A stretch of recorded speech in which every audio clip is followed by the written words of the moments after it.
ఎప్పటికైనా సొంతం. రాదురా ఏ విజయం నీ కోసం నా కోసం, ఎటుపోదురా నువ్వు చేసిన కష్టం ఎప్పటికైనా సొంతం.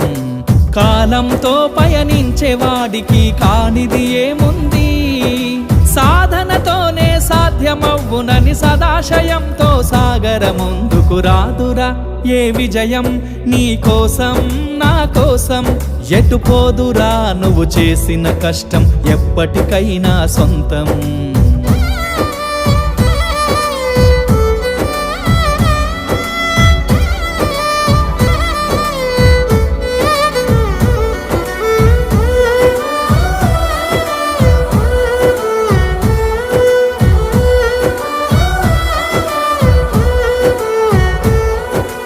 ఆకాశంలో అలలాగా పోయే ఆ పక్షులనే చూడు, అనుకున్న గమ్యం